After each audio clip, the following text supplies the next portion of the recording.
hard to do a wheelie when you're already on one wheel. But what else can you do when you want to show off a little more?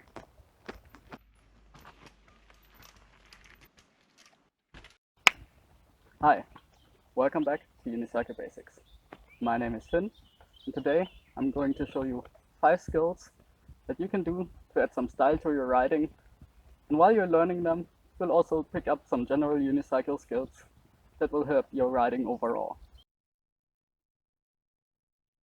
We'll actually start with my personal favorite, Shifties, or I guess if you're looking for the equivalent mountain bike trick, we'd call them whips. Basically what you're going to do is jump, and mid-air you're going to turn the wheel sideways.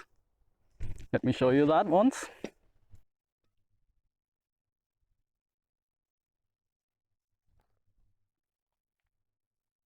To practice this, you're going to start small, very small.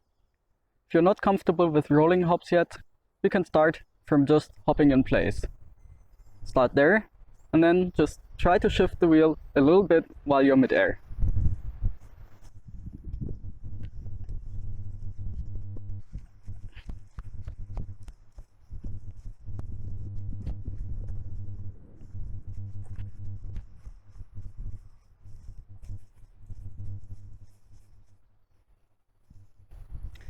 As that becomes more natural, try to start from riding, doing a rolling hop, and making the shifty motion bigger and bigger.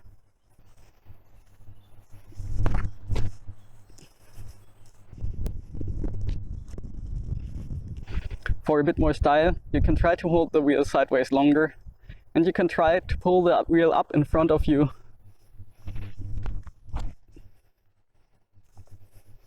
What I like about this skill is, first of all, I think it looks great and it's really fun. But also, while you're learning it, you learn how to position your body and your wheel more independently while you're mid-air. And that can really help when you're landing a jump and you have to position your wheel at a precise point on the ground.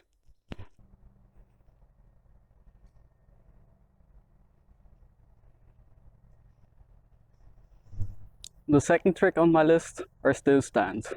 As you could see, it's simply standing in place, staying balanced on your unicycle. For this skill, you want your cranks to be horizontal, and you're going to have both hands in the air trying to keep your balance. It's important to sit somewhat upright and find yourself a viewpoint that's maybe 5 to 6 meters out in front of you. That helps to stabilize your horizon. You can do this standing or sitting down on the seat. Both have their own advantages and disadvantages.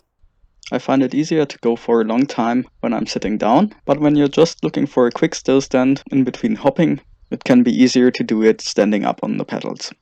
So I recommend practicing both. To practice this, there's 3 main methods.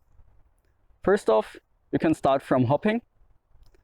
You're going to hop, and then you're going to slow down your hopping and try to stay in the still stand for as long as possible.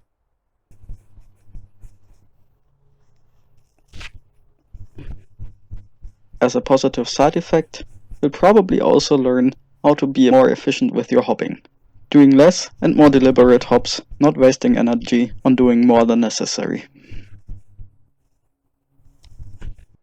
Then, the second method, you can ride, slow down, and then when your cranks are horizontal, try to stand still for as long as possible. By the way, it's completely normal to move forward and backwards a tiny amount. Not as if we were idling, but it's hard to avoid moving the cranks a few degrees when keeping balance forward and backward. I'm usually picking a point about 10 meters away from me on the ground as my fixed point. It may seem like a minor detail, but I think staring at a fixed point really helps. And the third method is starting holding onto a tree and then letting go and trying to balance yourself as much as possible while you're not holding onto that tree. Next on my list, we're back to a jumping trick, Revs. You're going to jump and continue to pedal for 1 revolution, hence the name, mid-air, and then you're going to land. Let me quickly demonstrate one.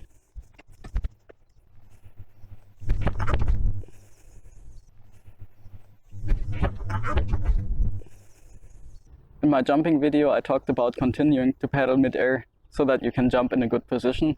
And I think this is a good way to practice that. You can start off with half revs, so just revving half a revolution mid-air, and then work your way towards a full rev.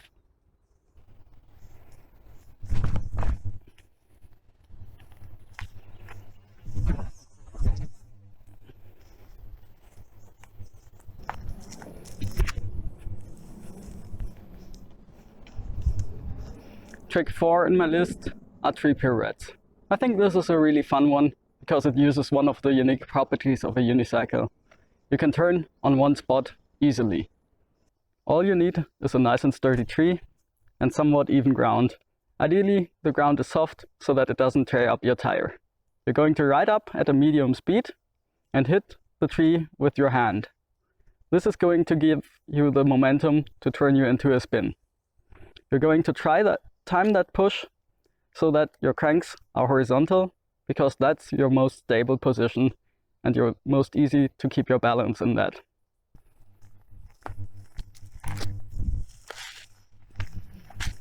You can go for one turn, you can go for half a turn, you can go for more than one turn.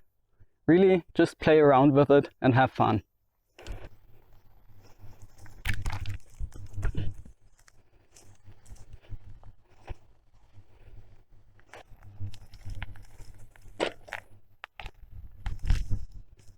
The last trick for today is brake coasting, or brake gliding if we're going to use more technically correct terminology.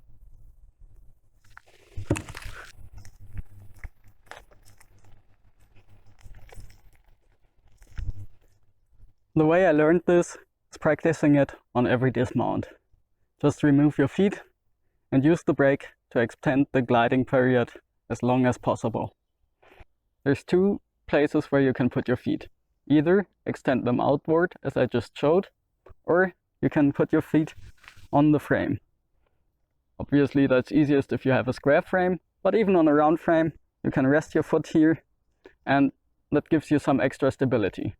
This trick is easiest to do on a slight downhill. Leaning back gives you a bigger margin of error, but you'll be running out of steam quite quickly if you do it too much. Similar to the same skill on a freewheel, I find that the balance point where I can go for a long distance requires me to lean forward a bit more than I think initially. And as a final note, I thought I'd show you some failed attempts. All of the tricks in this video will require a few practice sessions, and it's normal to fail many times before you get it. That's it for today. I really hope you learned something and you enjoyed watching. If you have any further questions, you can always ask them down in the comments. And don't forget to subscribe for more videos in the future. Unicycle Basics is a passion project for me. I'm doing to try and grow this awesome sport. So if you want to help out, the most important thing you can do is sharing these videos with anyone you think is interested in mountain unicycling. Also, like and subscribe on YouTube, so the YouTube algorithm will feed this to as many people as possible. If you want to help out with money and pay for some of the snacks I consumed when making these videos and some of the equipment I got, there will be a link in the description.